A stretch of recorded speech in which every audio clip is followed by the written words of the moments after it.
Hello, my sweet, lovely mycadelic children. Hello, how are you, mycadelites? I'm back. I am back. I am back in the good old US of A.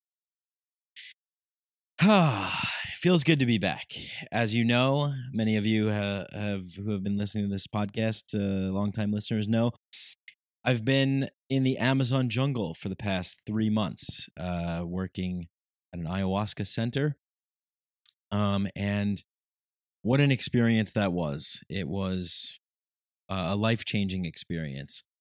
And I will be podcasting about this experience in sort of a storytelling format, much like I did my first ayahuasca journey in a 4-part series cataloging my experience down there. I met some tremendous people, amazing human beings from all over the world, guests, people that work there, staff, the healers. It was just absolutely phenomenal. And learned a tremendous amount of information and gained some wisdom, I'd like to think. And please pay attention to that when that comes out, hopefully soon. It's been interesting coming back after being away for that long and being in such a totally different culture and totally different environment, living in the depths of the Amazon jungle, being surrounded by people who are from all over the world coming there seeking deep and profound healing work on the spiritual, mental, physical level, working with indigenous Shipibo healers with ayahuasca, and then coming back into the chaos, to the madness, to the insanity of the United States with its omnipresent mass media machine pounding its fearful paradigm message. Paradigm? I didn't need to include paradigm there. A fearful message. I was trying to really lube up the loquacious language of Mycadelic, as I do, to try and give it some more oomph for you. But sometimes you go overboard on the oomph. Anyway, I'm not going to go too much into that, but that's where I've been. I'm back now, and I've already gotten into a Facebook debate and a Twitter argument, and I realized, I don't think I want to engage like this anymore and participate in this way. So I did a whole purge of my social media accounts and unfollowed tons of what I consider to be toxic, fear-based news and information. And I'm just going to be ignorant from now on. No, I'm just kidding. I'm just going to choose to operate in a different mentality. I think it's going to be something that's going to suit my life better and suit this podcast better. Well, thank you. I should say thank you for all of you who have stuck with me during this time of infrequent uploads.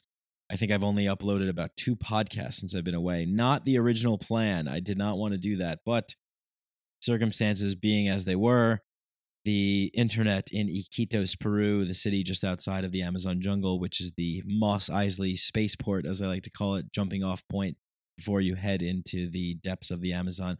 Their internet connection is not so great. Not that good. But thank you to all of you loyal, supporting listeners. I want to give a huge, huge shout out to people who have pledged on my Patreon account. First and foremost, a massive, massive thank you to what I consider to be producers of this show. This show remains advertiser free, and I would love to keep it that way.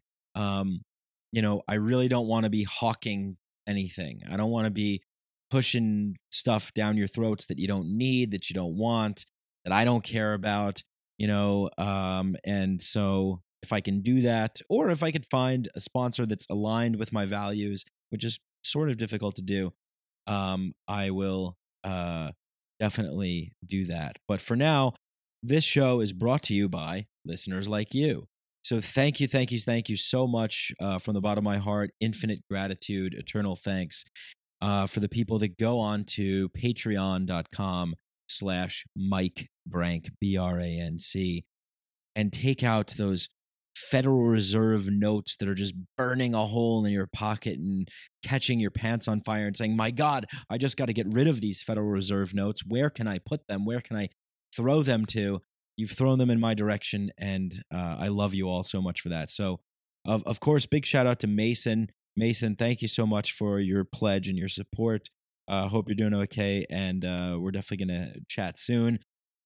Rowan Hope, you are the hope for this show, my friend. You pledged $50 on April 25th. Thank you so much for that support. That's mind-blowingly incredible, and I'm just so, like, I don't know what to say, man. I mean, that's just amazing. I love the fact, there's so many podcasts out there. There's so many sources of, there's so many, like,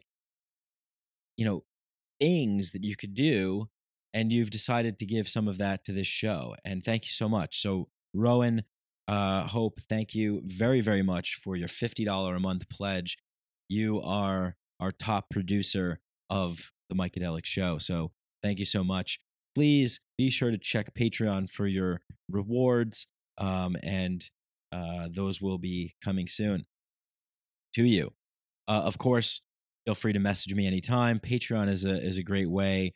Facebook's a good way too. Twitter, I usually respond to people as soon as I can. Ben Snashel, I hope I pronounced that right. $5 pledge for Ben. Thank you, Ben. Thank you very much. Every little bit of money counts. $1, $2, $3, $5, $50, whatever you can do to support what you like, to fund what you love, is much appreciated. So thank you so much. Valeria Mariquin pledged $5. Thank you. And I'm sorry if I'm butchering these names, but thank you so much for your pledge.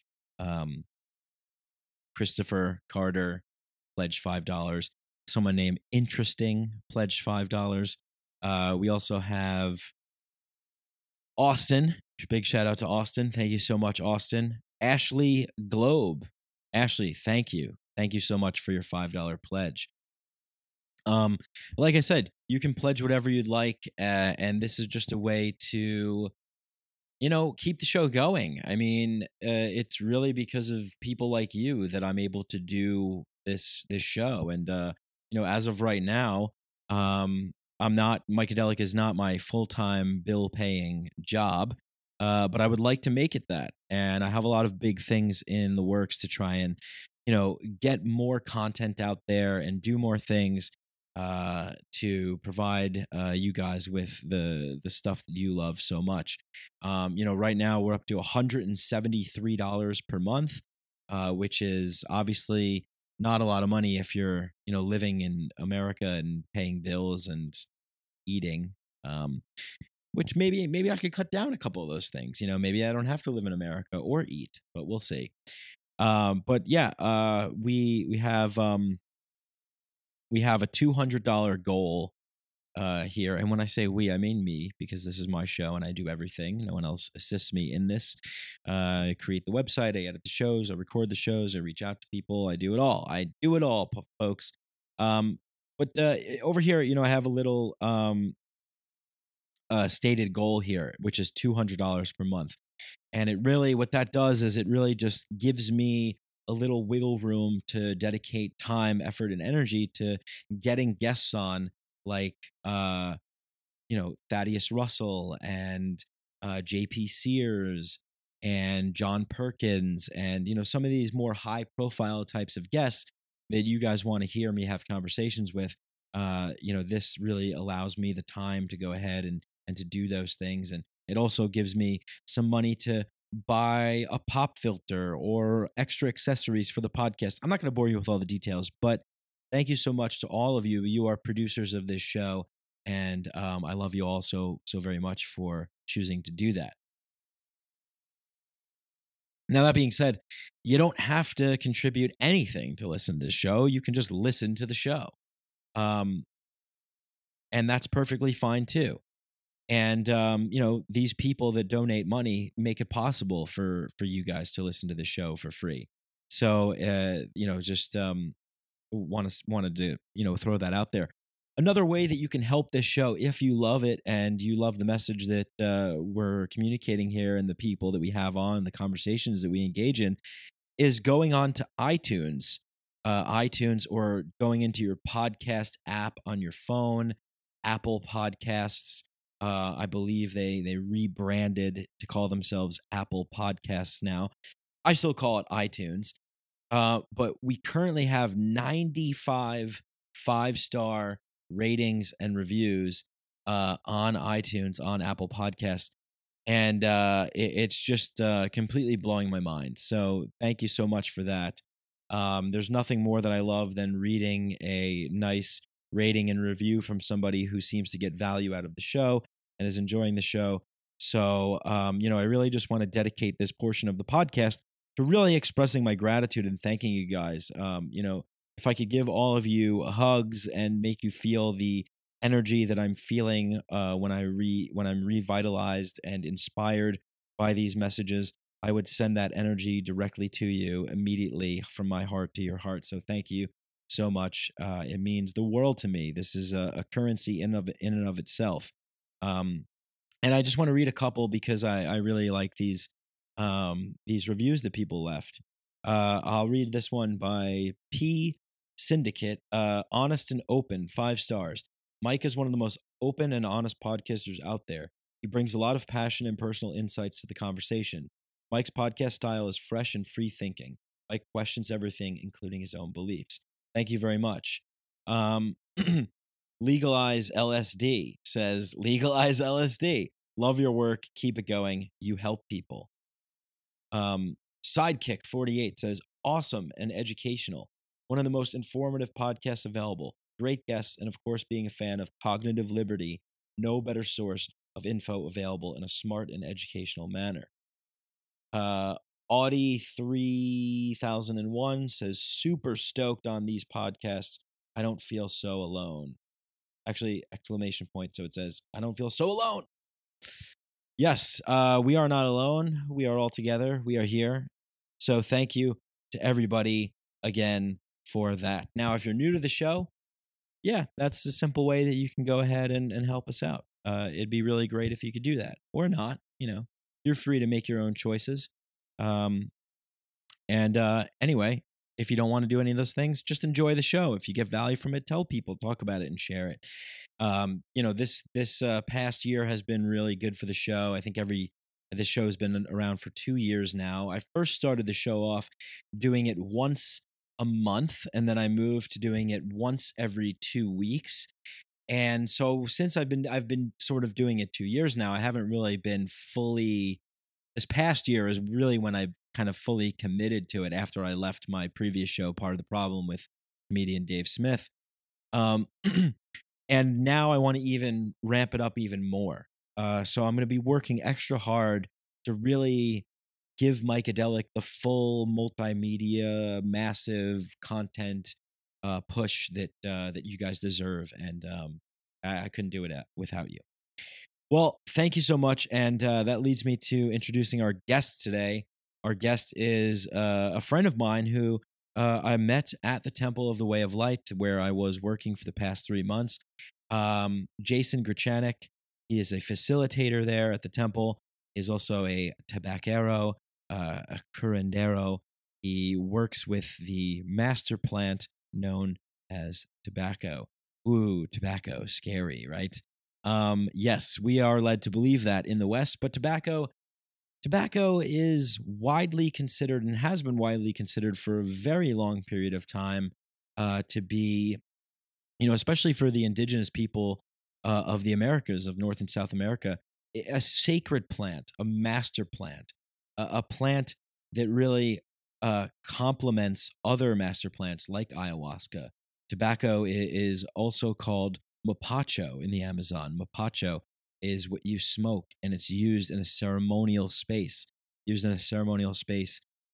help clear energies of the room, to help ground people, to bring people back to center. There are many, many uses for tobacco. Tobacco is also used as a snuff, as a powder. Some people call it hape or rape. In the Colombian tradition of the Taboo Nation, they call it morandi. But tobacco has been seen as a very, very sacred plant, a master plant for a long, long time. And it's really been vilified and demonized here in the West. And not only that, but it's been manipulated and chemically altered. And so, we hear a lot of people that, we hear all this information about cigarettes and cancer and people dying, and, this is all terrible. When the truth is really that these Western commercial cigarettes are not the pure tobacco from the plant. They're usually there's usually tons and tons of chemicals. I think it's something like 7,000 different chemicals that you would never want to put in your body are in these cigarettes, and that is the problem. But when it's smoked in a ceremonial way to clear energies and to clear space, and using it in a pipe or as a mapacho, it has a healing property to it. It has a visionary property to it if you drink it. And I'm not going to go on about this for too much because Jason is really the expert in this. Jason's experience is in ayahuasca, is in tobacco. He's a very wise person. I call him a modern day Miyagi. He's like a Mr. Miyagi. He's very centered. He's very wise. He's very poised.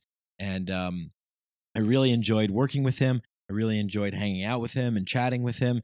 And I really enjoyed this conversation. It was really interesting when I first met Jason. We were, there was a new retreat that was coming in, and I had just started working with him.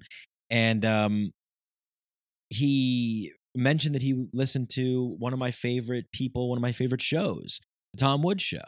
So immediately right then and there, I knew, well, this guy is somebody that I think I'm going to get along with. This guy is somebody that I know is definitely has some good knowledge and some good things to say. And boy, was I right. I really enjoyed this conversation. And I know this intro has been a little bit long, and I apologize for that. But I am back. I have returned. I wanted to thank all the people that contributed to this show and to keep it going. And without further ado, let's just get right into the conversation. You can find out all the info about Jason in the section of the podcast where the show notes are and everything.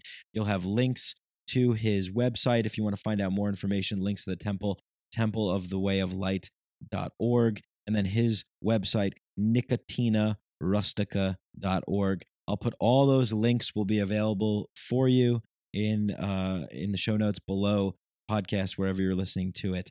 You can access it there. Thank you so much, everybody. Again, I can't say thank you enough, or maybe I can to wrap this up. But yeah, I'm just thrilled to be back. I have so much to say, and I'm going to record 4 episodes cataloging my experience and talking about my trip. And I really, really can't wait to share that with all of you. I know it's going to be really great for me to do, therapeutic for me to do, definitely help with my integration process and whatnot. But anyway, like I said, because I can go on, I have so much to say, I have so much to talk about, but now's not the time. Now is the time to hop into this conversation with Jason, and I hope you all have a wonderful day. Enjoy. Talk to you soon. Psychedelics are illegal, not because a loving government is concerned that you may jump out of a 3rd-story window.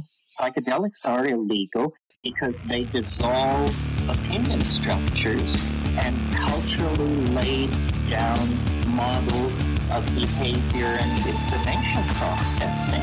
They open to us the possibility that everything we know is wrong. We don't need new laws that control our consciousness and rigidly place it in a prison. Cognitive liberty. fact that as adults, if we're not hurting anybody else, we should have the right to explore the contours of our own consciousness without any mediation or legislation on the part of somebody else. Reject authority.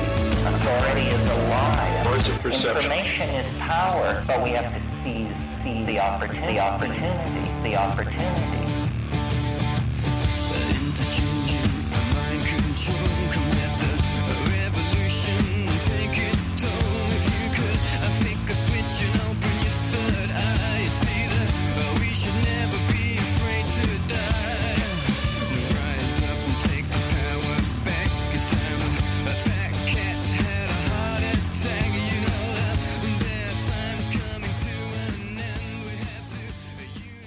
Hey, what's up, everyone?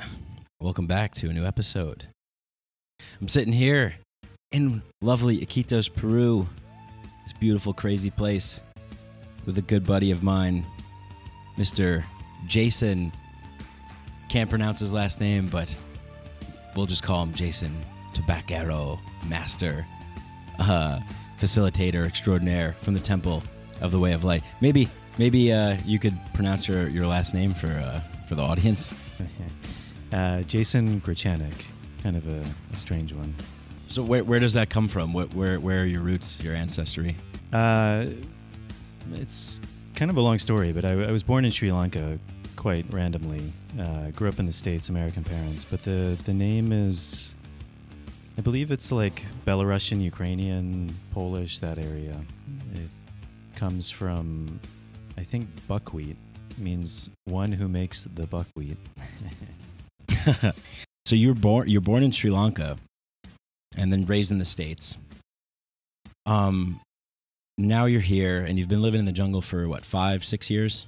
Has there always been this like call to nature, to work with plants or to be involved in something like this? Or how did this sort of manifest in your life?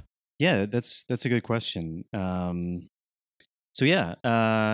I was born in Sri Lanka. It was really, really kind of random. I had hippie parents, so that's why I was born there. And I guess they told me they found it preferable to Indian hospitals, the Sri Lankan ones. So it was pretty random. But I grew up mostly in the States and in Virginia, which, you know, kind of this area of central Virginia near the Appalachian is where my grandparents lived, and I spent a lot of time there. And it's very much woods, you know. Here people talk about la selva, the jungle, but even there, you know, in the Appalachian, it's forest, it's dense forest, and I always felt very much at home there. And even things, you know, as a Boy Scout, and I grew up hiking and camping and just spending time after school just playing in the woods. So I think when I was younger, there wasn't a conscious thought process of I'm interested in plants, but it was always there. And I think it was really, I've told this story before, but it was, I think the first time I went to India, and this sounds kind of silly, but I remember looking at a cow, and, you know, the cow is very sacred in India, and they don't eat it. And I just remember kind of looking in this cow's eyes and thinking like, yeah, this is a living, intelligent being. And so I stopped eating cow, and then I stopped eating other meat. And then I started realizing, you know, I was eating all of these plants, and what were these plants doing? So I think that's where it really started, was this questioning of plants, and then realizing that plants are not just food, but that they're a medicine, and how to heal through that. And that got me interested in things like Ayurveda, traditional Chinese medicine, herbalism, and eventually this idea, this thing of ayahuasca came up. Which people call it uni, which I think is a really beautiful name, meaning knowledge, or the joining of the duality of the masculine and the feminine, and a real wisdom. And there was something about that really appealed to me. So I think I kind of resisted it for a while. I was very much in the mindset that, you know, everything that we need or looking for is ultimately inside us, and that I was kind of resistant to taking something outside of myself to find who I truly was. But it just kept coming up, and in this way at the time, which I think I didn't really understand. But as I've opened a lot to this work, it makes a lot more sense to me. And often you hear this idea that ayahuasca or these plants call us, that it's not us who choose to work with them, but there's kind of this mutual symbiotic relationship. And I think a lot of people experience that, this calling to work with them. And I didn't know exactly why or what the capacity was, but I ended up coming down to Peru, and through a series of coincidences, I ended up here at the temple. Strange name for a place, but something about it really drew me, and I came for a workshop and was just really blown away. I think it opened me to how I envisioned the world could be, but I had never perhaps experienced it experientially like that before. This different possibility of viewing life, and yeah, the owner of the temple happened to be still facilitating at that time, running the workshops, and they were looking to start a center where people could come more long term, which is what we call the deep immersion program now. It's 23 days. So they were looking for some people to help run that, teaching. So they, whatever reason, they thought I'd be a good fit. I often joke it was just because I think I sat still the entire experience. I didn't scream or lose my shit, but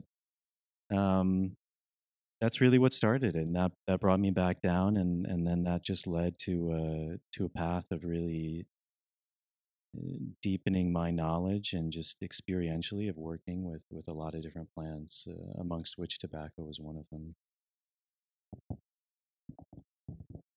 Yeah, so you mentioned like this call, and like I felt that too. Like that was sort of my journey, and then I also had this idea in my mind that like, well, I'm experiencing like depression, and there's some things in my life that weren't going so well, and some habits maybe that I wanted to clean up. And I heard that ayahuasca uni can really provide some clarity to kind of, this quote was circulating around my mind from Viktor Frankl's book, Man's Search for Meaning, where he says like, once we have clarity of vision over what's ailing us, it no longer holds power over us.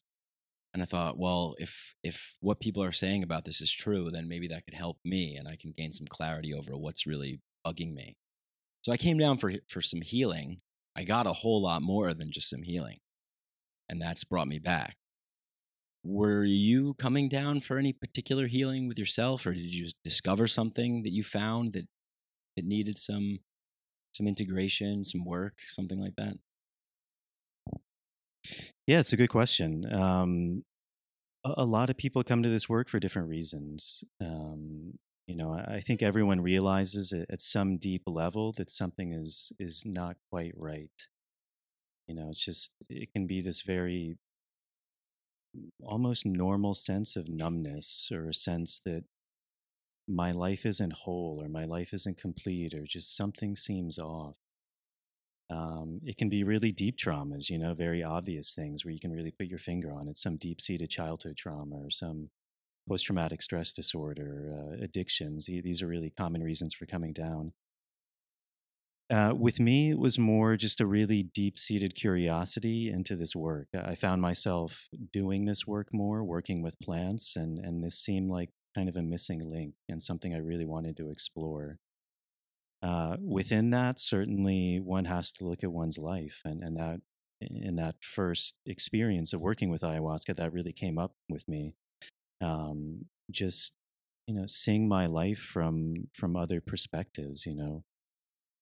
Seeing my life through my father's shoes, or from my mother's, or um, yeah, yeah, and there's a tremendous amount of healing that arises from that, because we are often very attached to our stories of our paths, and we give it a tremendous importance, and it's a huge weight that bears on us, all of these stories that we constantly tell ourselves, and it's ultimately this victimization, and it's not our fault. It's how the human is conditioned to believe the story of who they are.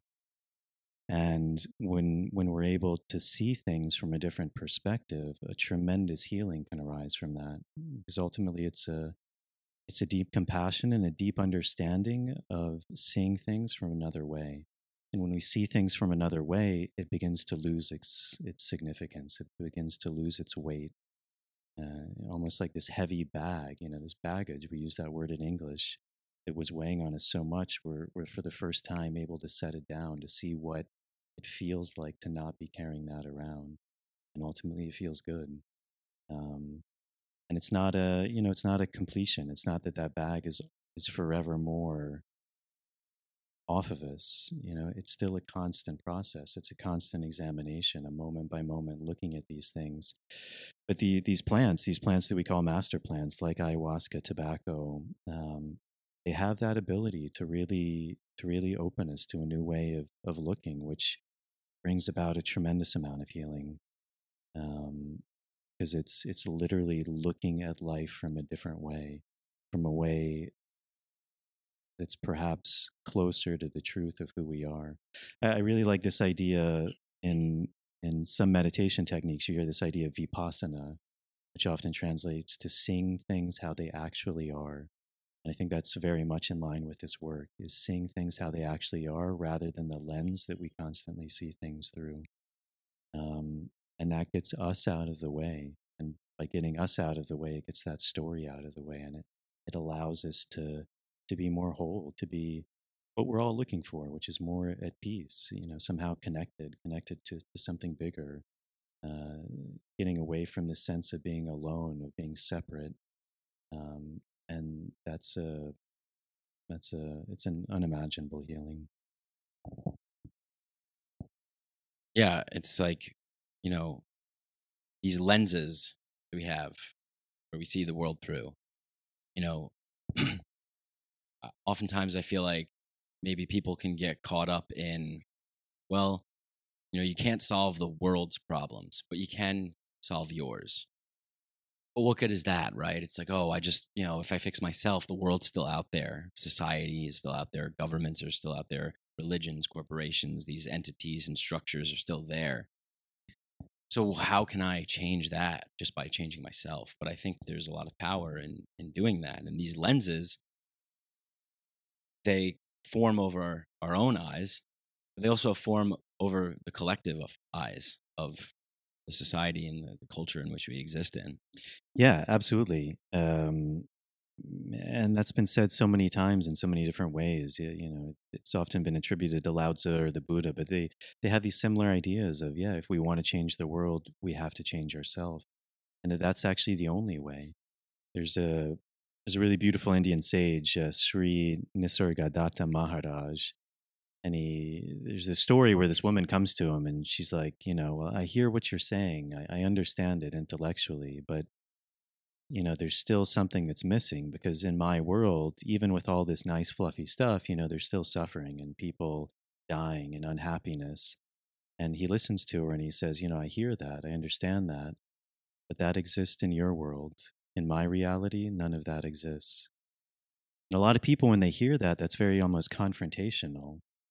But I think what he's pointing to is a really deep-seated truth, which is that all of these things in the world that we see, that we manifest, it ties into a story. We label things good or bad, or this person's suffering, or they're not suffering, or this person's happy.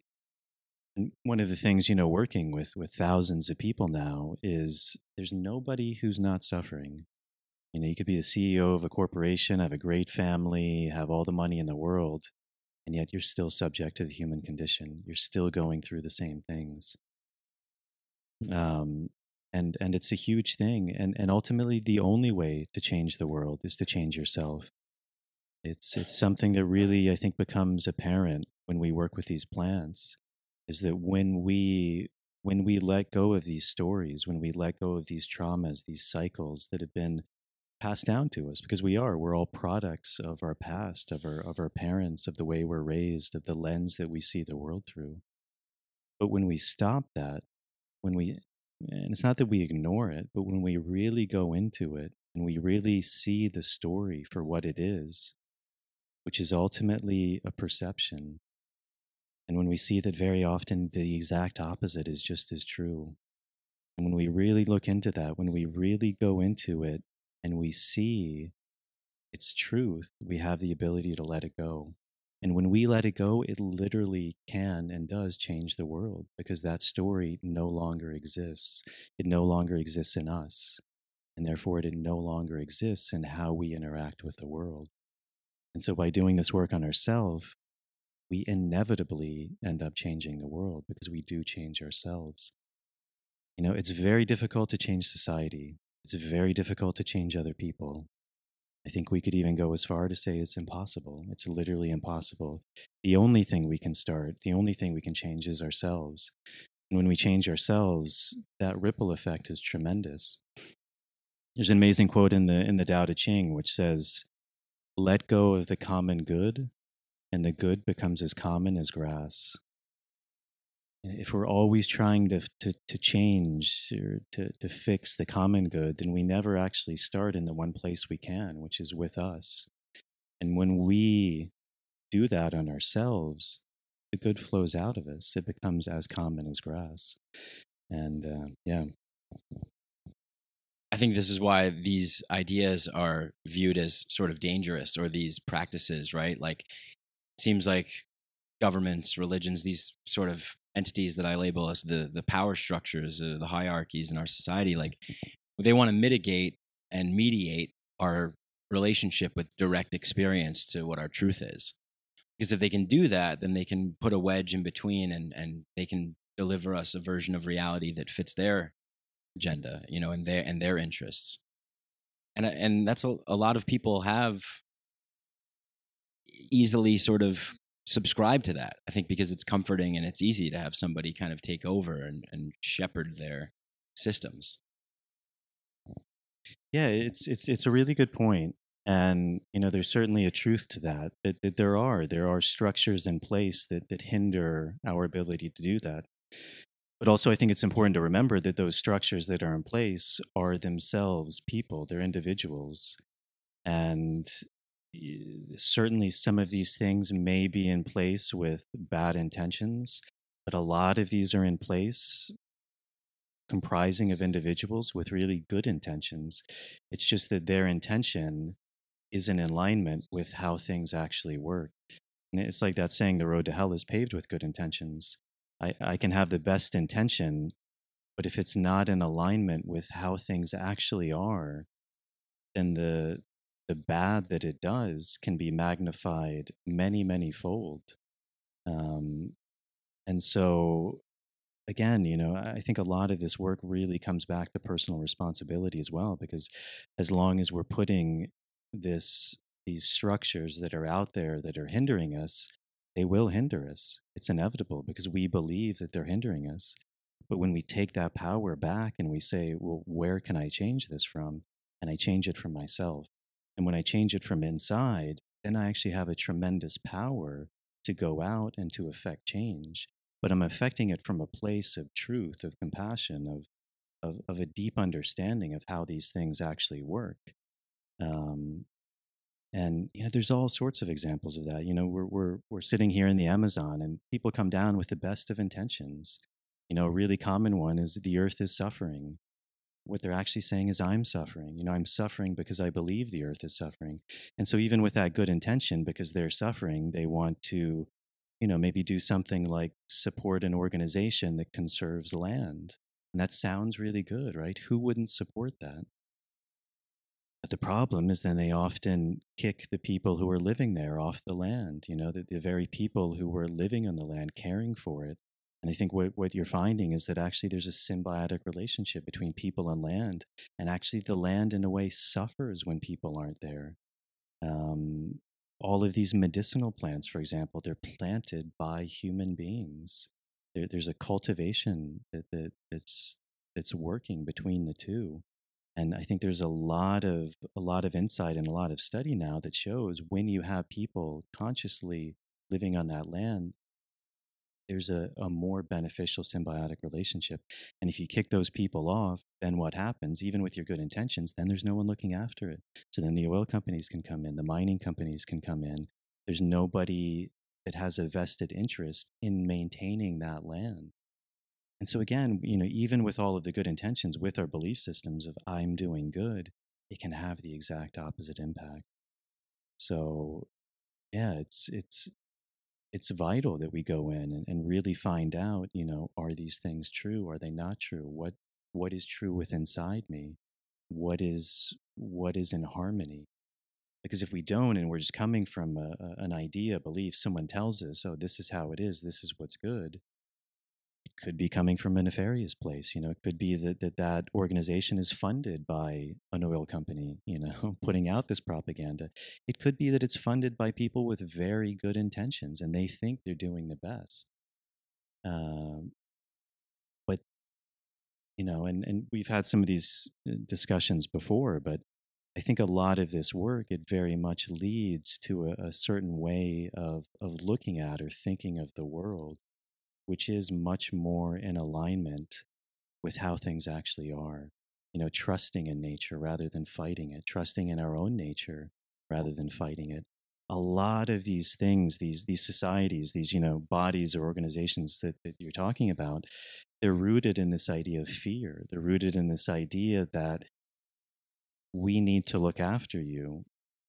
And the people themselves, there's an idea rooted in fear that we need to be looked after, that we can't do things on our own, that we don't have that capacity. It's one of the main reasons why people come down to the Amazon to experience healing from these plants, because they've been told they can't look after themselves. They've been told that, by a medical system that there perhaps is no cure for their illness, that it's something beyond their control. And I think deep down inside, that's not resonating with people. They believed it for a long time, but something inside them is saying, wait, maybe there is another way. Maybe there is a way to take back control of your life. Because if you can't heal yourself, who can? If you can't change the world, who can? So there's a huge aspect of empowerment in this work. And I think it's a really important part of this work. That's definitely been a main theme for me during this 3-month residency program, like taking on more responsibility, personal responsibility.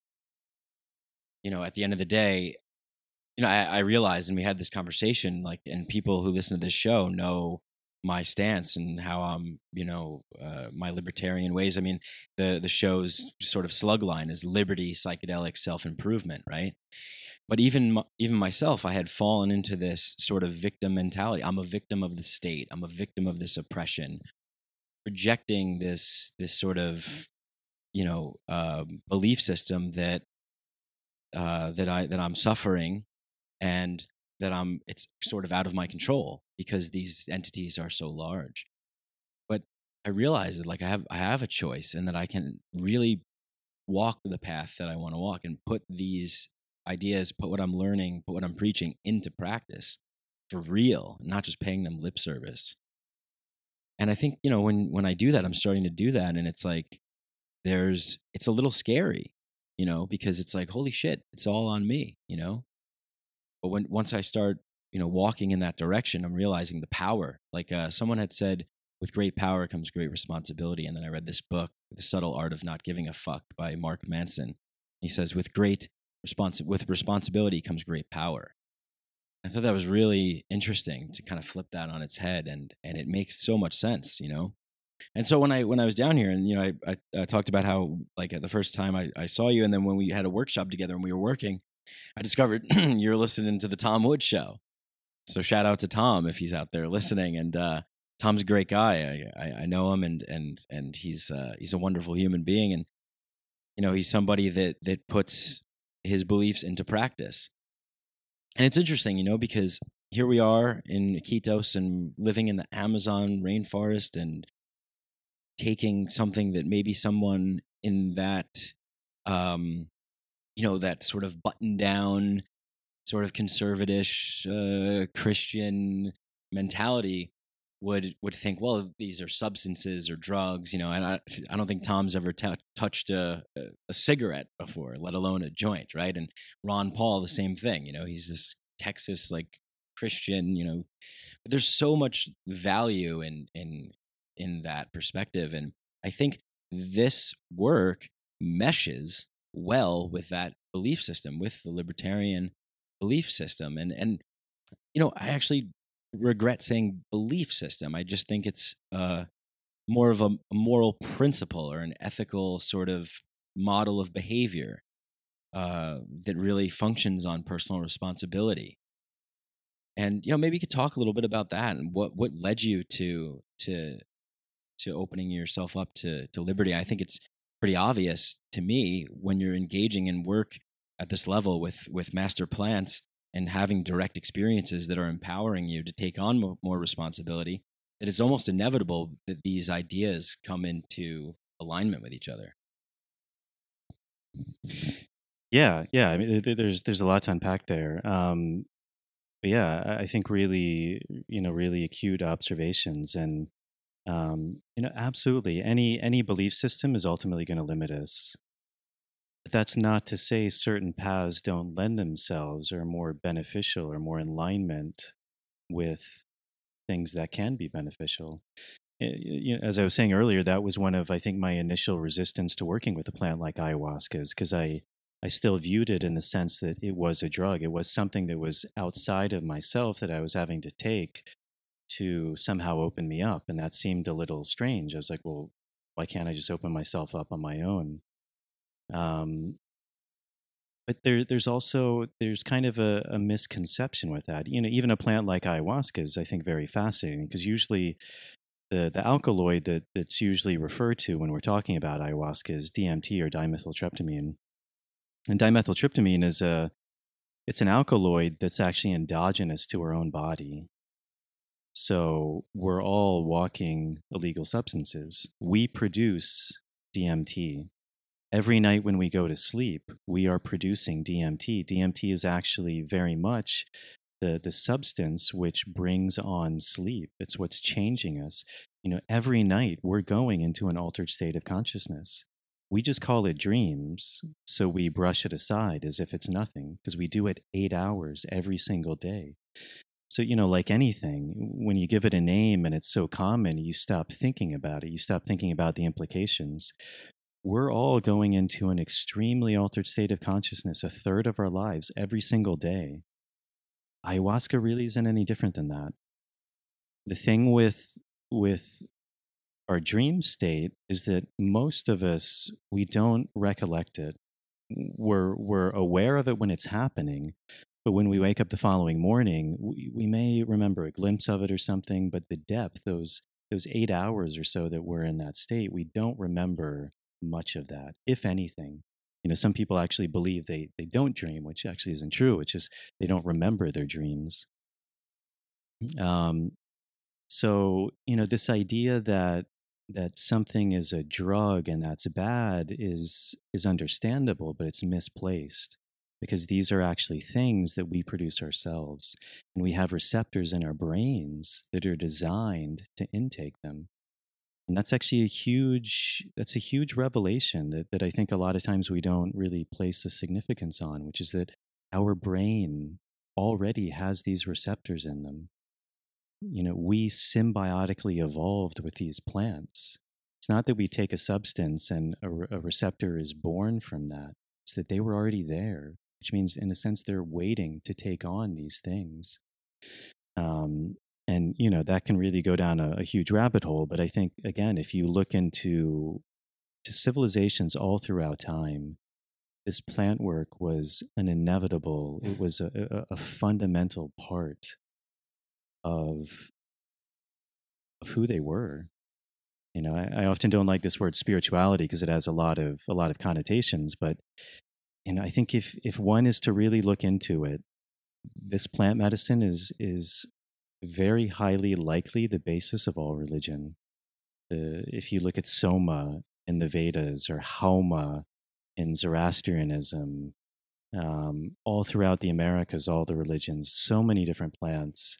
The Elysian rites in Greece and Delphi and all of these things, they were describing experiences where they took a period of their life and they went into a cave or into a rite or a ritual, and they took on some substance, and they were reborn from that. It changed their lives. It changed the fundamental experience of their lives, and for the good.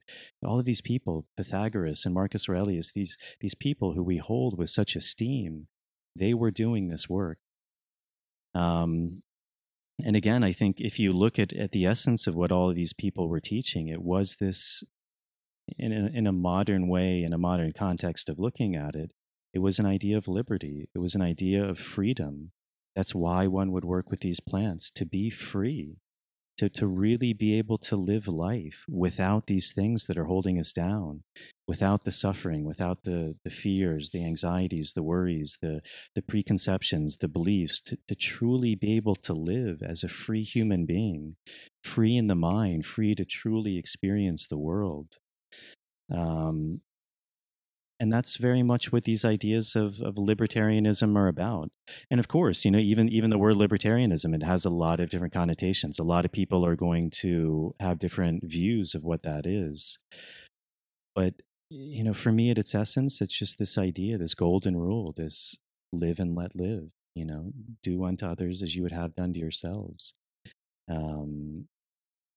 But again, it's very difficult to live that way. It sounds very easy, but when you actually start to put it into practice, a lot of fear arises. This fear that, oh my God, what would happen if we just allowed things to be as they are? Because we look into nature and we're scared. You look into the jungle and we're scared. It's dark. It's full of overgrowth. It's full of insects. It's full of jaguars. It's full of snakes. And how could we possibly live in that environment? And yet people do, and they're not afraid of it. They're not afraid of it, but they have respect for it. They respect it and they live in harmony with it. But once that harmony becomes out of balance, once the respect is lost, that's when things start to break down.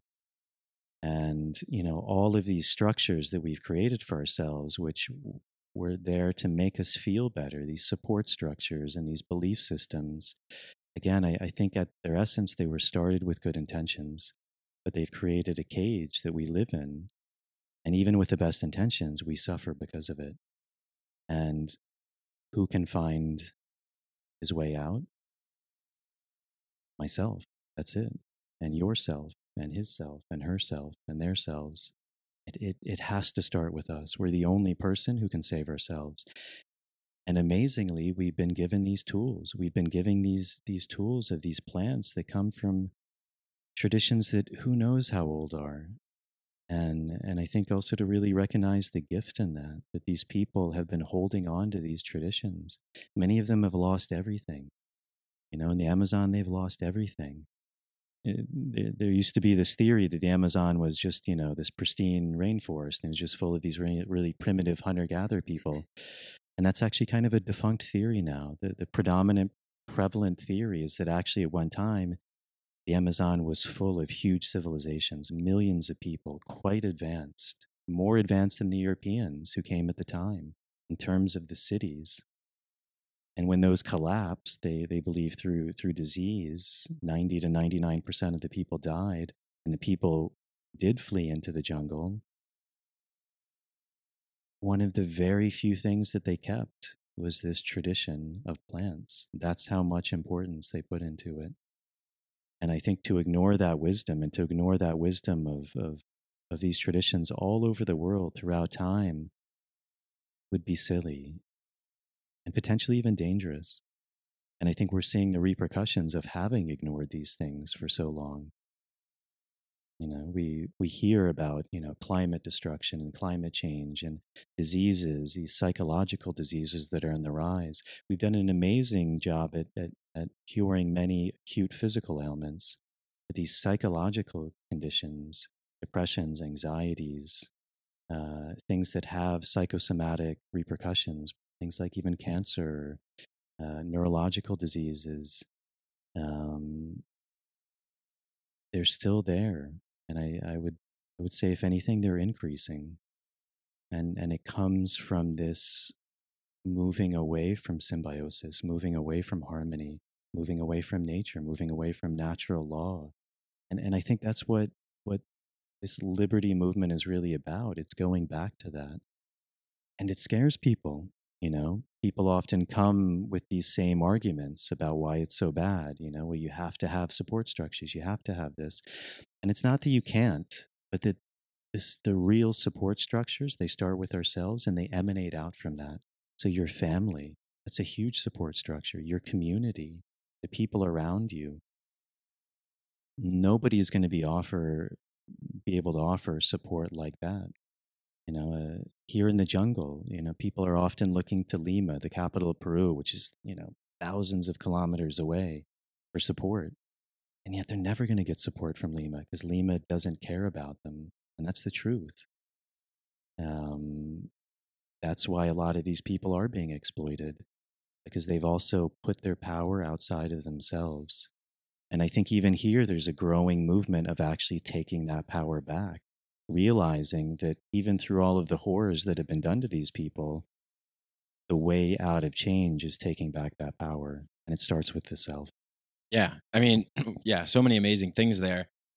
I agree 100%. And it's like, I like this idea that Jordan Peterson talks about. He constantly is bringing up this notion of chaos and order and chaos and order. And I've listened to a lot of his talks, and I've read his recent book, 12 Rules for Life. And, you touched on something there, which is like, we are sort of afraid of this chaos, this wild nature, our creatureliness, which great book, The Denial of Death by Ernest Becker, talks about, like, we're these amazing beings. We have the capacity to ponder the infinite, yet we're housed in this breath-gasping, decaying, dying body that will ultimately be food for worms. So it's this, like, it creates this sort of suffering inside of us, which can manifest unconsciously for us to sort of overcome that, to try and live on forever, to be immortal through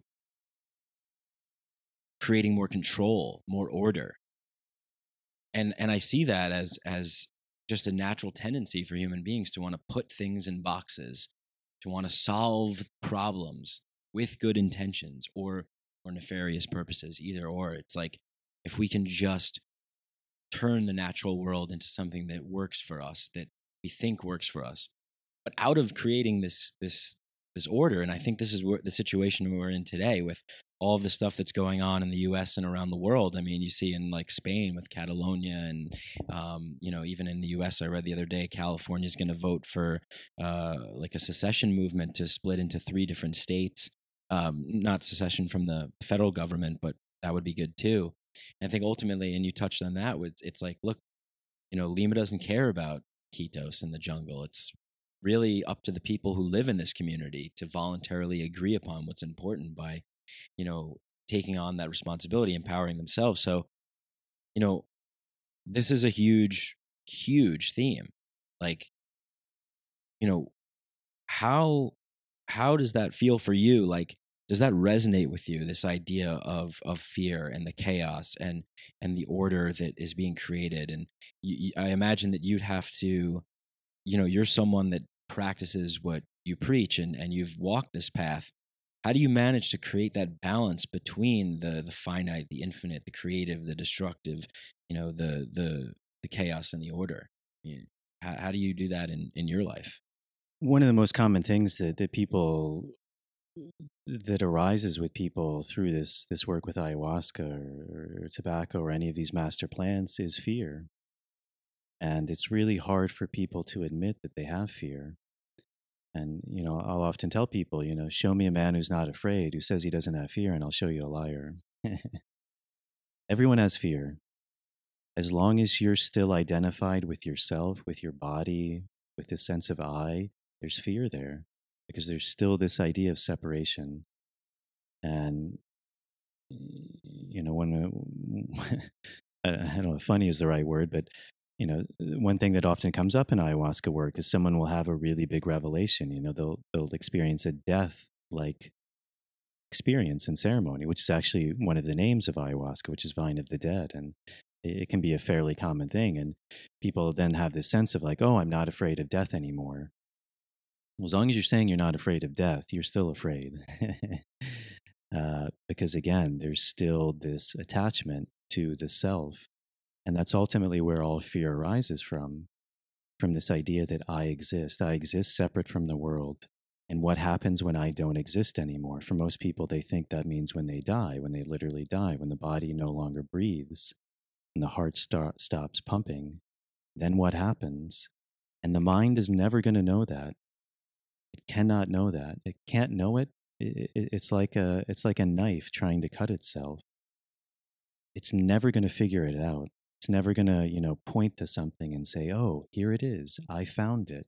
I understand it. I understand death, or I understand God, and here it is in this one word or this one sentence."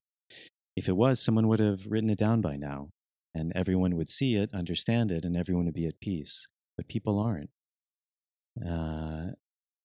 And that's the idea of chaos, right? It is very scary because the mind can never understand it. And that's why we put our trust in these systems, these governments, or these religions, these beliefs that seemingly offer us some sort of hope, some sort of salvation, some sort of peace. Gives us this idea that actually I am okay. I don't really need to think about this. I can just kind of ignore it. And, when I die, it will all go away. And there's actually a truth to that. When we do die, why not that we return to who we actually are? Why not that we return to peace? Why would it be anything else? But is that something that can be known? And will it be known in the future at some imaginary point where we do die? The only time we can investigate these things, the only time we can really look into these things is now, is in this moment, when these things arise. And fear does arise. It arises all the time. It might not arise how we think it does, but it's always there. It arises as anger. It arises as suffering. It arises as anxiety. It arises as a lack of connection. It arises as anything at all that, again, pulls us out of, I think, the natural peace and harmony that's inherent to who we are. And we're all walking through that. Everyone in this earth is walking through that. And so often what we try and do is we try and somehow make sense of it. We try and intellectually make sense of it. And there can be benefit to that, to really pondering these things, looking into them. One of the powers of these plants, like ayahuasca, tobacco, is it experientially puts us inside of ourselves. And that can be a very scary place. A lot of these plants, one of their qualities is they really debilitate our bodies so that our bodies can't move, they can't run, they can't do one of these things that we're usually accustomed to doing, which is escaping. Whether that's physically running away from a problem or just through the mind doing something else, distracting ourselves, not going into it fully. And with ayahuasca, with these plants, we can't do that. We're in a way forced to go inside of ourselves, to see the state that we're always in, to see inside of ourselves, to see how our mind actually works. And in a sense, we're forced. That word isn't completely true because we willingly choose to do this work. But in that moment, there's often no escape. And that can be very terrifying. And it's not that ayahuasca is doing it. It's not that tobacco is doing it. It's that it's taking down the barrier, the lens that often just doesn't allow us to really see that. It's showing us what's actually going on inside. One of the most common things that happens is, someone will call me over during ceremony, super scared, and be like, "Jason, am I going crazy?" And, my trickster side would want to say, yeah, you actually are. But it's the opposite. They're seeing the craziness that's inherent within them. And that's really scary. That's really scary to see how our mind actually works on a day-to-day basis, because it's chaotic. And our natural desire is to want to bring order, because when we bring order to something, we think we understand it. We think we controlled it. We can compartmentalize it. We all do that. We go out to a bar and we meet someone. "Hey, what's your name? What do you do? Where are you from? What do you like?" And through all of these answers, we begin to form a box around this person, or you could even say a cage around the person. You think that you know who this person is, and it brings you comfort because there's an aspect of understanding them.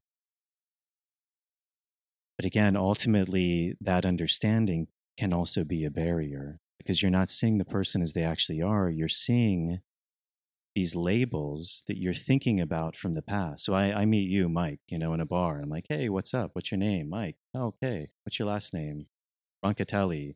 Ah, so you're Italian. Therefore, you are like this, and this.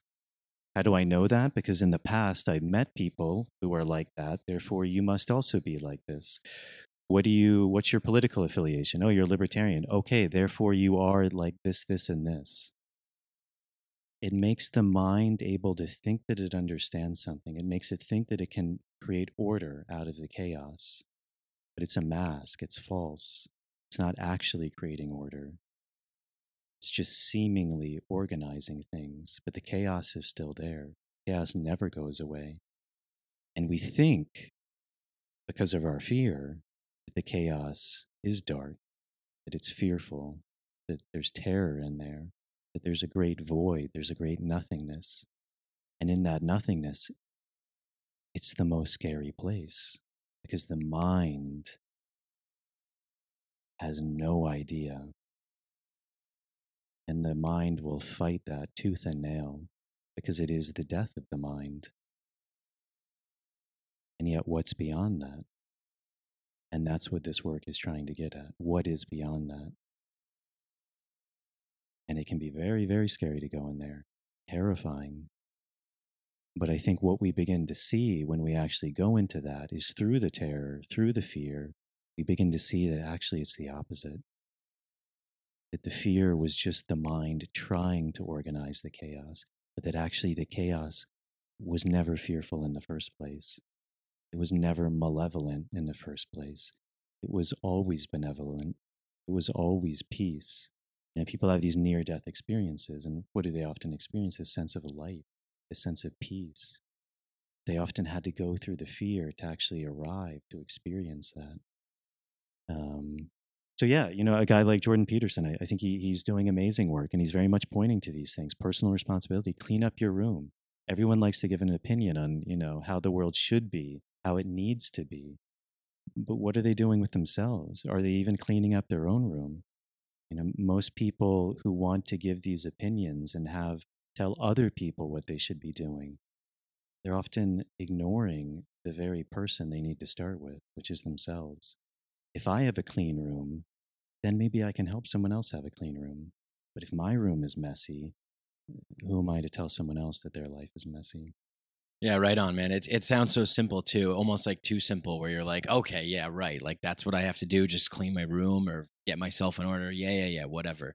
Like, but it's true. I mean, so what if it's simple? So what if it's cliche? It's true. It's that way for a reason. And I think that we're living in a really interesting time right now. There's been no other time that I know of, or that history has unveiled to us, that we have this power to get on a microphone and talk, and I can push a button and it goes out to however many people and all over the world, and we have this ability to connect and see each other, and then combine that with like the resurgence of this sort of new psychedelic renaissance that's happening, and more people from all around the world coming down to do this deep personal work with plant medicines. I mean, this last group we had people from Vietnam and people from India and people from the UK and Canada and Australia and everywhere. And it's just like, what I said in that last group share was like, look, like this is a perfect manifestation of what can happen on a larger scale.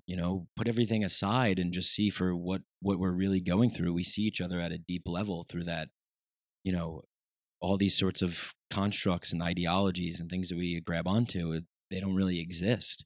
What exists is this community of people who are willing participants and contributing to something that's ultimately for the greater good, but also at the same time empowering the self. And by empowering the self, contributes to the greater good. And it's amazing that still people will leave with these belief systems of the patriarchy and these belief systems of, Marxism is the way to go, or socialism, or Bernie Sanders, or, Vladimir Putin, whatever it may be. And, I see this sort of in this great time for potential change. for people to really wake up to what the truth really is, and for us to see each other for what we really are. It's amazing that we there is a common ground if we can just get through all these barriers, And so one of the things that was coming up a lot, and I think we're touching on it with this chaos and order thing, because it's the masculine, the feminine, that sort of that energy. And there's a lot of this notion that like it's Mother Ayahuasca, and it's the feminine spirit, and that we need to embrace the feminine. And I feel like the masculine gets a little lost in that. And I think if we don't take care of the masculine, then the feminine suffers too.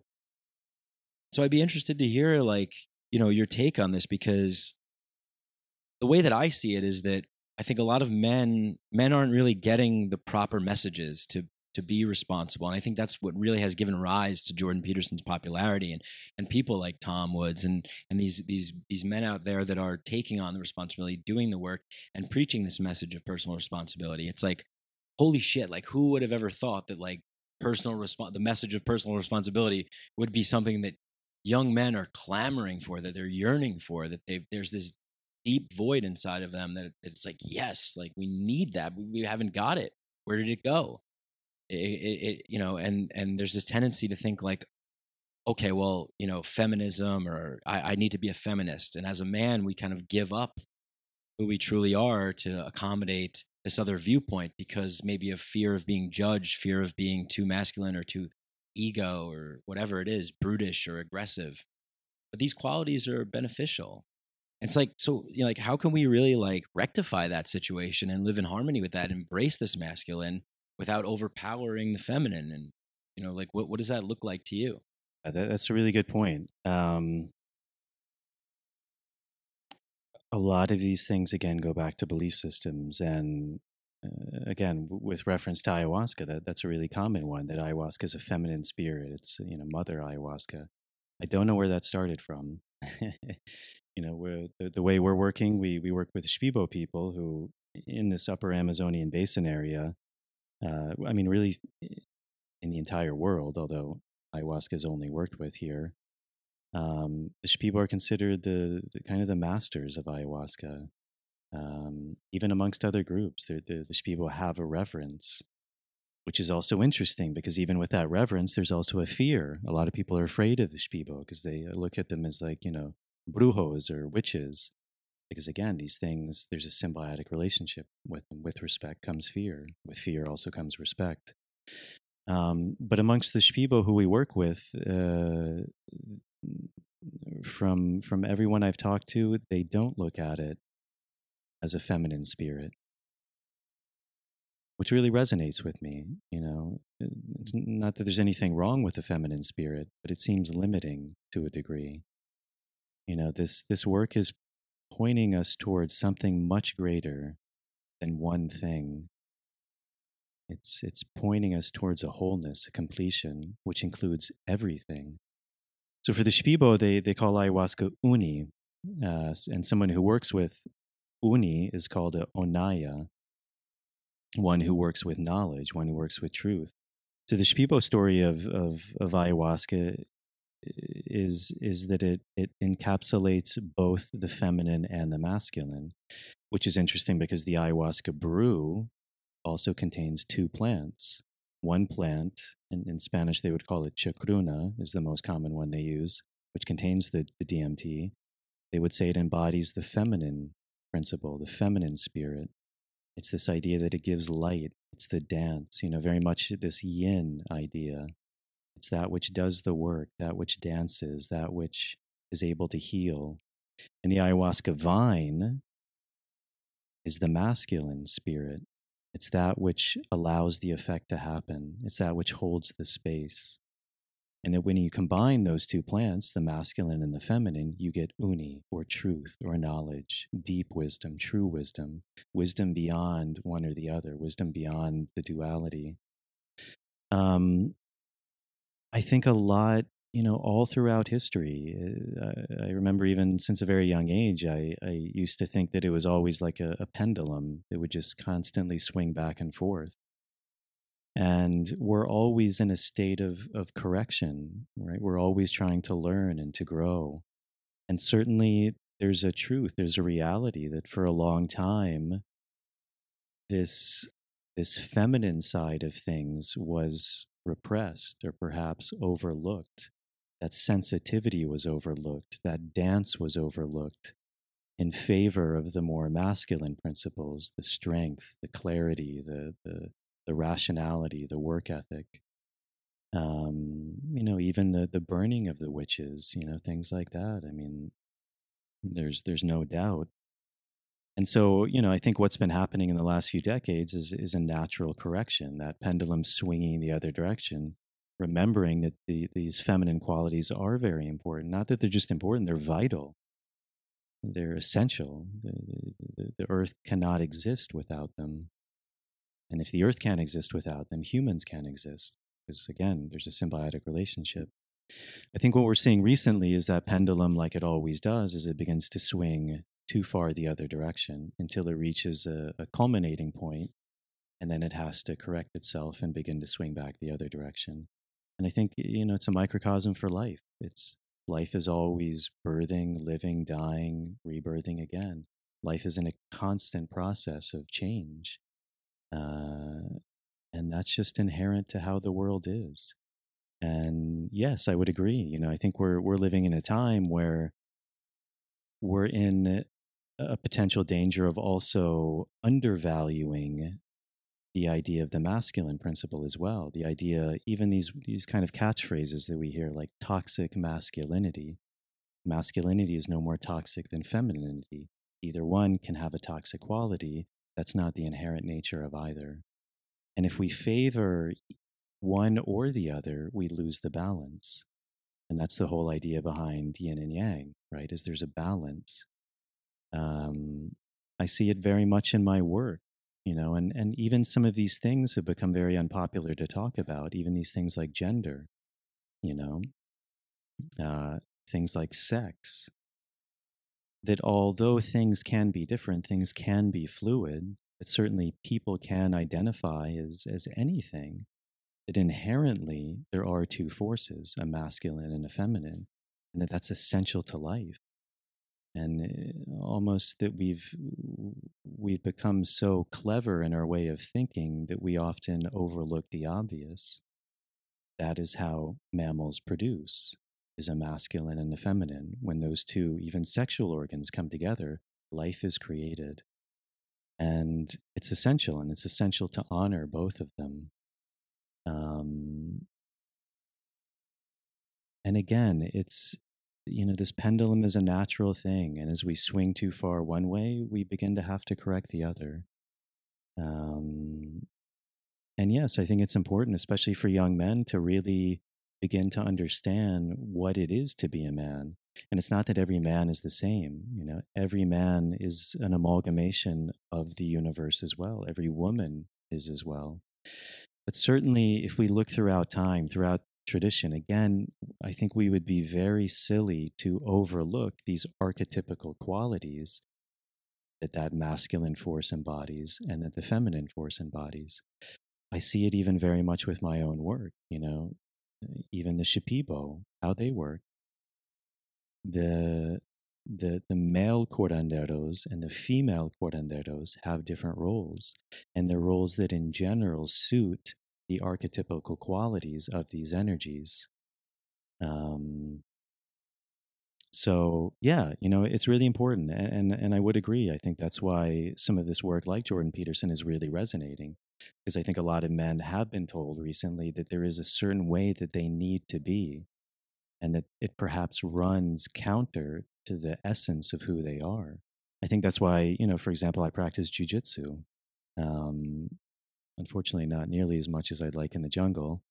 Probably the thing I miss the most, but that's blowing up. Martial arts is blowing up predominantly by men, also by women, but yeah, not Meryl Streep. According to her, it's not an art. But that's a huge thing. And I think a huge part of that is a lot of young men, they're finding this is an avenue that I can channel this energy to in an amazingly beautiful way. Again, probably in Meryl Streep's mind, martial arts are bad. They lead to violence. And again, it comes from a lack of understanding. comes from a lack of understanding of it's actually the exact opposite. The art of being martial, of using force, of training your body, of learning how to fight, it lends to the opposite. It lends to one being peaceful. Because if you know how to use force, you don't have to use force, and you can control when you do use force. I think we were talking about this the other day. This idea, Jordan Peterson was mentioning it. This idea of, this quote in the Bible that the meek shall inherit the earth. Actually, this idea that it's a mistranslation. This idea of swordsmen, of warriors, and that those who are warriors, those who know how to wield a sword but are able to sheath it, it is those who will inherit the earth. It's those who have trained themselves to the T, that know their body, that know their mind, that know what makes them afraid, who are willing to go into that fear.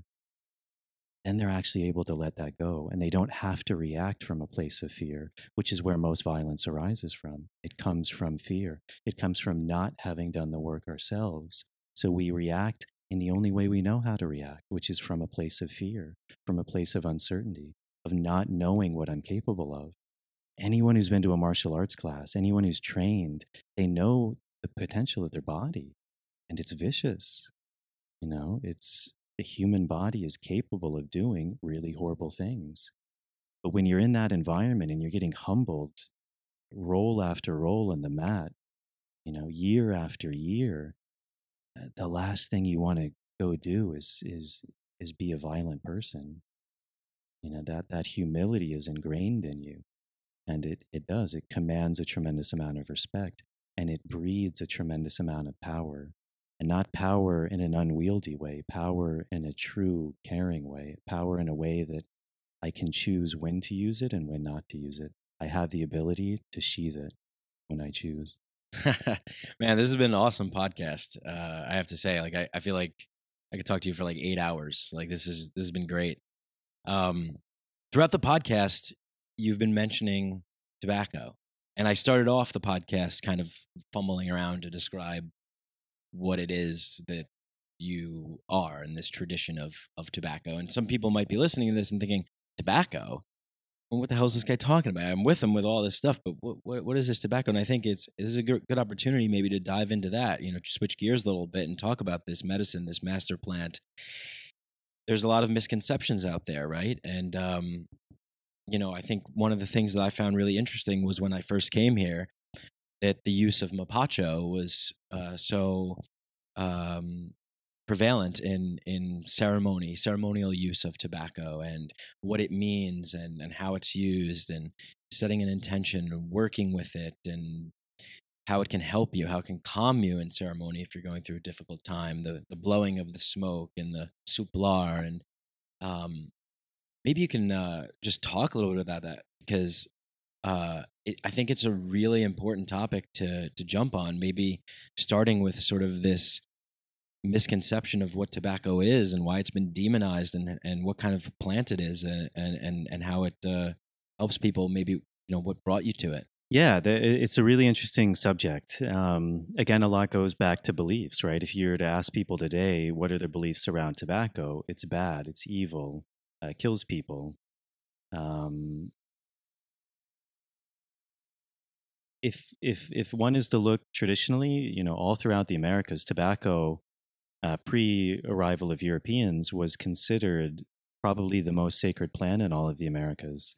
It was systematically traded from the southern tips of Argentina and Chile all the way to the northern tips of Canada. It was used almost as a panacea, as a cure-all, and many, many peoples living in the Americas used it as a medicine, and often not even only as a medicine, but as their primary medicine. Even so far that many, many creation myths of these people were built around tobacco. That the idea of humanity came from tobacco, or tobacco was the plant that allowed all other plants to come into existence. I think for that reason, when the Europeans came over, there was such a use of it, because it was already being used so widely. And immediately the Europeans took to it because they actually experienced the benefits of it.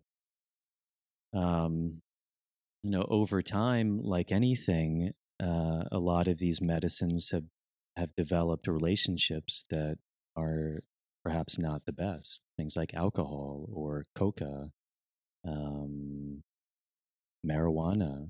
You know, it's not that any of these are bad. Coca is considered a master plant.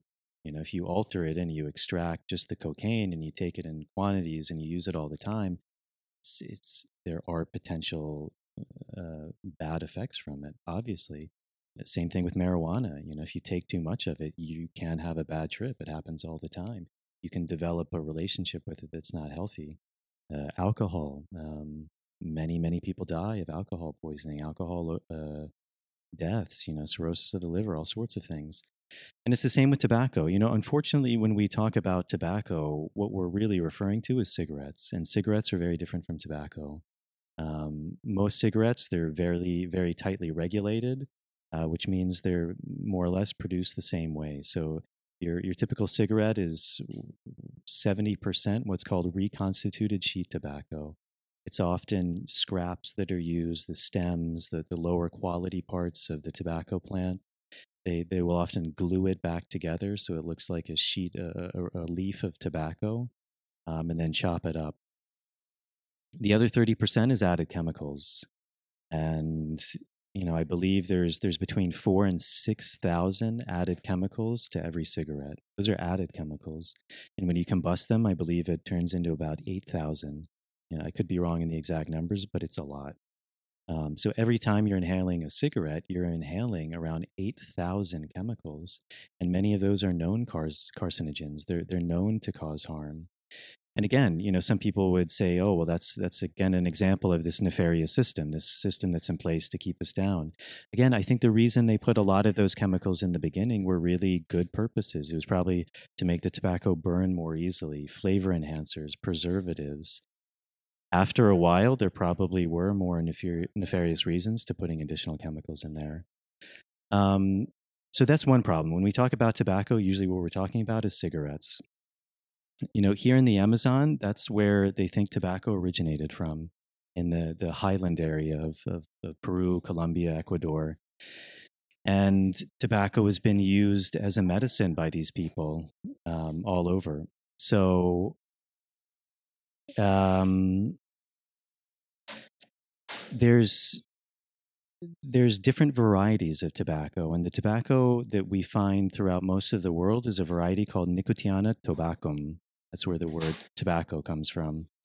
And it's also called blonde tobacco or Virginia tobacco, and it has kind of a smoother quality, and that's why a lot is grown for cigarettes, because you can smoke a lot and be okay.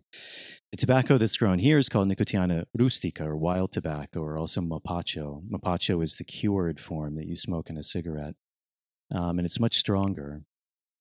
Like any plant, you can one of the ways of administering it is smoking. So you'll often see in ayahuasca work the curanderos, the shamans, are smoking tobacco, because one of the qualities of tobacco is there's very much this idea that it helps to cleanse, it helps to protect, it helps to connect people. It's very much one of the tools that they use to actually cure. Many people in the Amazon, they'll make a powder of it, which they call rape or hape. It's like a snuff, and they'll actually administer it through a tube and shoot it up people's noses. It's another way of administering it. There's pastes that are made, like what you're using. It's called ambiel, and it's a paste that they boil down, and you can apply it to the gums. You could chew tobacco. But the most potent way of working with any plant, much like ayahuasca, is you ingest it, and you would ingest it in a liquid form that's been specially prepared. And like any of these master plants, tobacco is viewed as a plant that has a tremendous ability to both heal the body on a physical level, but also to teach, so that we actually learn from it.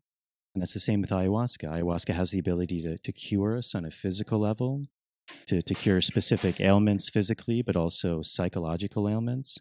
And that it also teaches us. It teaches us its medicine. And this is the way tobacco is used when it's drunk. It's used to open us, to cleanse us. It's a very, very strong purgative. So it's a very strong cleanser of the body. It's a very strong cleanser of the blood. if you want to talk more on an energetic level, which sometimes that doesn't resonate with people, but maybe even the kind of when you think of traditional Chinese medicine and this idea of meridians in the body, opening up these energetic channels so that things flow again, that the natural balance of life is restored to us. And then as a teacher, ayahuasca often very much teaches through an altered state of consciousness, very much visual or introspective, or just seeing things in a different way. The way, and again, that can often be described perhaps in a more feminine way, this kind of dance, this ethereal way of teaching. Often the way you hear tobacco is described is more of this masculine aspect. It's not because it is masculine. It's more because of the way that it works. And so its teaching is very direct and clear. And it's very much like that state right before you fall asleep, where you're kind of half awake, half asleep. And it's very much teaching through this kind of lucid dream state. And in that way, it has a tremendous ability to teach. So very much like with ayahuasca, you have ayahuasca is considered a plant teacher. And here in the Amazon, you have what are called ayahuasqueros. So they're curanderos, they're healers who use ayahuasca to cure. You also have that with tobacco. You have people who use tobacco to cure, so they would be called a tabaquero. You have other very strong teacher plants, like another really common one is chiricsanango, very strong teacher plant. So someone who works with that to cure would be called a sanangero. So it's curanderos who specialize in a particular plant in order to heal. And it's usually one of like a handful or, maybe at most a dozen plants that are considered these master plants, these teacher plants that have a tremendous ability to heal. And yes, even within ayahuasca, the use of ayahuasca, the ritualistic use of ayahuasca often incorporates tobacco, the working of tobacco. It's very much a tool of the curandero. And it's one of their main tools. Often you would hear the quality of ayahuasca is that which opens up one's vision to be able to really see, and that the quality of tobacco is finding the power to be able to cure. So every plant has its unique characteristics, but certainly here in the Amazon, tobacco is considered not only a master plant, but one of the master plants. And for many people, the master plant, the plant that really, above all, has a tremendous power to both heal ourselves on a physical level and connect us to something much greater. Yeah. You guys might have heard a little background noise there. Obviously, we're in the jungle. You guys know I'm on the road here and sitting in this little common room space in this nice little hotel. But people are living their lives and doing their thing. Hopefully that wasn't too much of a distraction. I didn't get too much there in the ears. But anyway, great. That was great. And, I'd love to do another episode with you and maybe even dive fully in. I think there's so much to explore with tobacco and just your knowledge of plant medicines and different kinds of healing modalities that are that you're working with here, and all the things that you mentioned. The Ambil and Hape, Morandi, as we learned it was called in the Colombian tradition. So yeah, there's so much to explore in this area, and I thank you, man, for coming here and hanging out with me and chatting with me and my audience here. I feel like this is going to be a favorite episode of a lot of people.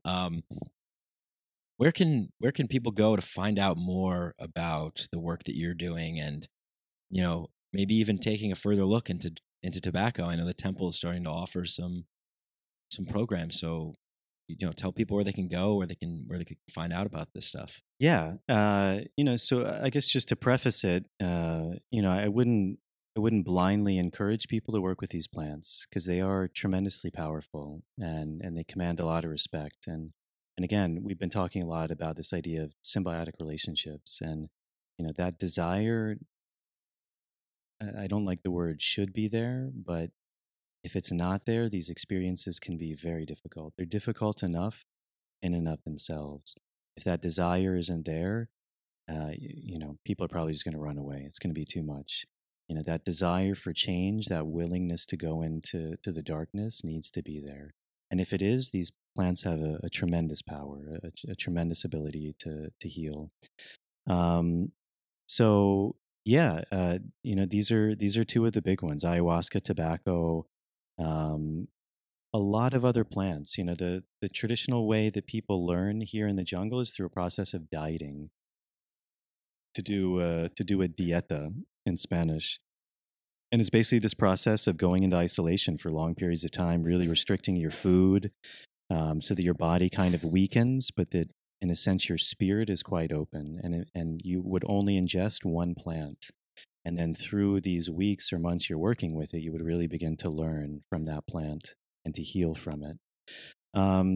So obviously I'm partial to my own work and to where I work. I mean, but that's also why I work there, is because I feel really good about the work that's being done there.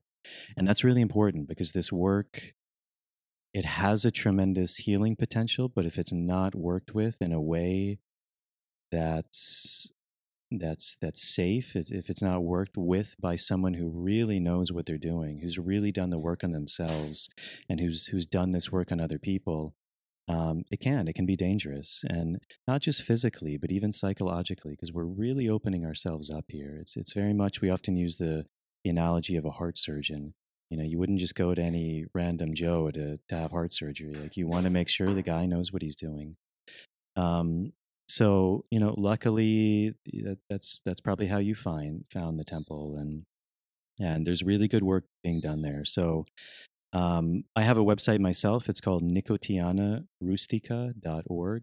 Again, that's the scientific name of mapacho, so it's probably pretty easy to Google. Nicotiana rustica, all one word, .org. And where I'm doing most of my work right now is at the Temple of the Way of the Light, and that's templeofthewayoflight.org. Maybe you'll put a link to them on your show. But yeah, the work that's offered is different periods of ayahuasca workshops, ceremonial workshops of 9 days, 12 days, 23-day, and then also working with plants for dieting. And often one of the main ones you would start with would be tobacco. And then from there, moving on to other plants that have tremendous healing properties too. So yeah, if anyone has a curiosity, do your research. Absolutely, look at both those sites, because there's a lot of information there, and really choose wisely. It's important to also pick a place that you feel really comfortable with, because that set and setting is hugely important. And yeah, man, likewise, it's been good talking to you. And you're also doing this work, by doing things like podcasts and putting it out there. It's putting one foot in front of the next, and it's taking responsibility. And there's a tremendous power in that. And there's also the reverse, right? There's that responsibility which can weigh on you. There is a responsibility with that, but it just comes through doing it. And the more you do it, the more things grow. If you have a little plant and you give it water and you give it light, it's going to grow and it's going to flourish, and then it becomes a tree, and people can eat the fruit, and the fruit gives off more seeds. So very much, I think this is how the world is changing, and it's super powerful. Even just one little show really can have a ripple effect that's really amazing. So yeah, thanks for having me, and anytime I'd love to do it again. Awesome. Yeah. Well, yeah, go check out those websites and everything. And please, like Jason said, I mean, just to his point, and you guys know how I stress this all the time. I mean, if you like the show, if you like what you're getting here, just share it, just talk about it, spread it, spread the word. That's how we kind of move forward with this. Any predictions for the European Champions League and the World Cup? You got any favorites lined up? Any teams you like? Our team US is out, so that's it's a no-go there. We're in Peru, so I think I have to root for Peru. Champions League, my team Barca went out in a bad way, so I don't know if I'll even be watching, but yeah, maybe I have to go with Roma, because they eliminated Barca, so they played well. So yeah, I'll be rooting for them. Awesome. Yeah, well, thanks again, Jason, and thank you all so much for listening, and stay tuned. we got a lot of good podcasts coming out. Got a couple interviews from the jungle, and I'm done with my residency program. I'm out of here, so I'm going to start recapping my experience. I know you guys are going to want to hear all about that. May even be like a four-part segment, like I did last time. But thank you all. I love you all so much, and yeah, we'll talk next time. I hope you guys enjoyed that podcast as much as I did. You know what to do if you love this show. Share it, like it, spread it with your friends. Tell a friend, tell a family member, tell a neighbor, tell a coworker. And if you want to support the show, you can go to patreon.com/MikeBrank. You can donate as little as $1 a month. Or you could go on iTunes and leave me a nice 5-star rating and review. Whatever you do, thank you for listening. Much love to you all. Peace.